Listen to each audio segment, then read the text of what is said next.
Ha ha. Ha ha. Ha ha. Hello everybody and welcome to the Everyday Average Man Sports Show. I'm Average Joe here with... I'm just Josh. Alright, effers, let's get this going. There's no cussing on YouTube, so you notice how I did my own editing. Alright guys, GM or coach for the New York Jets? Who are you getting rid of? See, the only thing I can think of is both.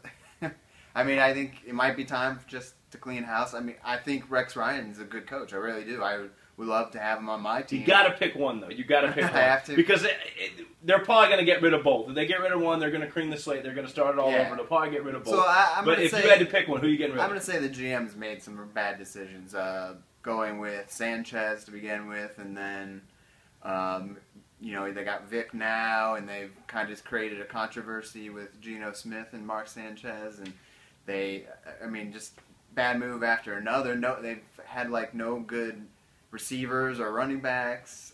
See, I disagree. I disagree. I think that up until this point, I thought it wasn't a Rex Ryan issue.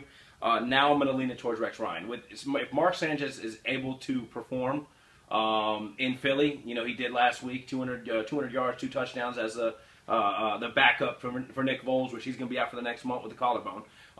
To see what he does, that's going to kind of determine whether it's a Rex Ryan issue or it's a GM issue. But as far as the GM goes, I mean, look at some of the moves he makes. He picked up Eric Decker. He's the best available free agent, honestly, this year. Chris Johnson, yeah, he's a little washed up. They might have paid him a little more than they should have. But he's the best available running back who's proven himself at this point. He took stabs. They may not have worked out the best of their ability, but I think that he went for the home run. I don't think it's the GM's fault. Having Michael Vick, who has a better backup than Michael Vick? Honestly, let's be honest. Let's be honest. So I'm going to go towards Rex Ryan. If I had to get rid of a guy, it's Rex Ryan. That's Rex Ryan. I mean, he hasn't developed. That's okay. But all right, Cleveland's 1-2 record, not so great. Obviously, 1-2 is not so great. Trouble? Question mark. Absolutely not. It's really early. I think LeBron went same growing pains with the Heat, same growing pains when he started out with the Cavs. It takes time to develop a dynasty, which I think they're going to be. I think LeBron is basically letting the other guys gel before he gels with them. I agree. He's taking a step back. Right. And I heard somebody else was doing that the other day. DeMarcus Cousins. Yeah. He's doing the same thing. He's I think it's being a teammate, stepping up. Yeah, being a leader and a teammate, and that's what LeBron's doing. Probably leading the way for other stars of the league. I mean, obviously they're going to go through the growing pains. Me and you both didn't predict them to win the division. We picked Chicago in the division. We both said that it would take to the end of the year to get the ball really rolling, to they're really gluing. But I do believe this might be some trouble. I mean, you got to keep in mind when he went to Miami, he had an established champion in Dwayne Wade. Chris Bosh, you know, is about equivalent to Kevin Love, so let's call that a wash. But that Dwayne Wade to Kyrie Irving comparison is a huge deal. Kyrie Irving is somebody who's going to be. It's a mind state we're going to have to change. It's not the way he plays the game. He's going to have to change. And LeBron James is a facilitator. If you can't get along with LeBron James and the way he plays, which Chris Bosh has took stabs at him lately, but LeBron is a facilitator. He gets a lot of assists. He's up there with triple doubles. He plays an all-around game. He's not a Jordan. He's not just a, hey, give me the ball, I need to score. So Kyrie Irving is going to have to adjust his game. And these comments LeBron's made after in the post-conference is what makes me think that they might have problems. He talked about bad habits, which he's pointing right at Kyrie Irving. Talked about bad habits are hard to break and not playing meaningful games that a lot of these guys. That's a quick stab at Kevin Love, but more so towards Kyrie Irving. That these guys haven't played meaningful minutes. So it's going to be a bigger issue than you think. And this year, it might take 2 years, 3 years before they really get rolling. It is starting to make me think, it'll take more than 1 year. No, it's not going to be, you just assume this year they're going to get close. Next year they're going to win it like they did in Miami. Yeah. No, it might take. It could take more than that. It might take 3 years. Because Irvin's got to develop more than anybody on the Heat ever had to. Yeah, he does. He does. And they're not established in, let's just move forward. A-Rod confesses. It is shocking as it is. Oh, my God. Shock. I cannot believe after all that he said that he swore up and down that he didn't do it a second time.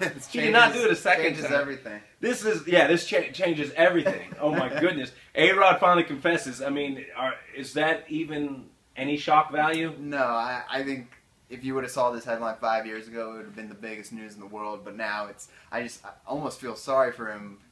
I don't. He drugged himself into this left and right. And, I mean, Ryan Braun comes out under the same Bosch deal that, you know, I accepted PEDs from Bosch, you know. For him to deny, that was his chance to come out because he knew. That's like Ray Rice saying, knowing there's a videotape. Ray Rice saying, nah, I didn't hit my wife. Yeah. You know the truth is going to come out, and you're still arrogant enough to stick to your story. Yeah. You really think people are just going to believe in you because you're A-Rod. You're an A-dumb. Yeah, dumb, diddly, dumb. And he is the worst human being in the world. Honestly, I can't stand A-Rod. This is just like, if he gets into the Hall of Fame and Pete Rose doesn't, not only did this guy lie, but he cheated. PEDs, he's taking PEDs. If there's even a decision or even close to a contemplation of A-Rod getting to the Hall of Fame, I'm going to shoot myself dead. I think once he retires, he's out of the limelight. You'll never hear from him again. And I think the Yankees, I think the Yankees should do the right thing by protesting his contract and not paying him for the remainder. I really think they should because he really goofed this up on his own, and he had all the chances to come out and admit the truth, and they would have made it right. He's still going to get a chance to play baseball again. So the guy's a douche. The guy's a douche. And then we're going to go to our last, Adrian Peterson, who is being treated like a douche of the world.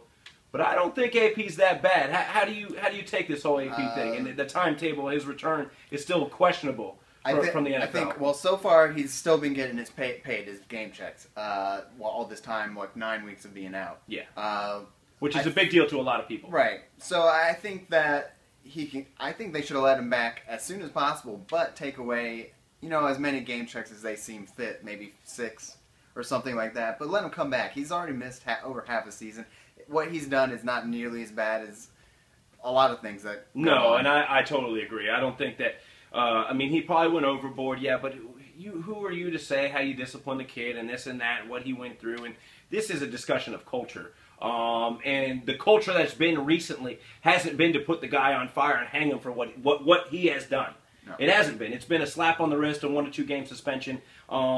If anything, you know what I'm saying? So I don't know. I think Adrian Peterson, he'll go through the classes. He'll get through the all of that crap as far as taking all those classes and stuff. But Adrian Peterson, I mean, I think this should be done and done with. Yeah, I think let him back and let everybody heal from it. Minnesota, I think they should embrace him, even though they... And that's the next question. Are they going to embrace him having to come back? Do you think that locker room is really going to not... I mean, they know the true character of Adrian Peterson. I think the locker room is going to love him, even the coaches, but the thing is the owner has a lot to deal with image, and they already have 2 running backs that filled in for him, and do they really need him back? A 30-year-old running back, or 31, however old he is. Yeah, I mean, I think so. I mean, 2 years ago, he was the best running back. He had probably the best year ever. Yeah. And that was under a new type of formation, NFL, where running the ball is impossible.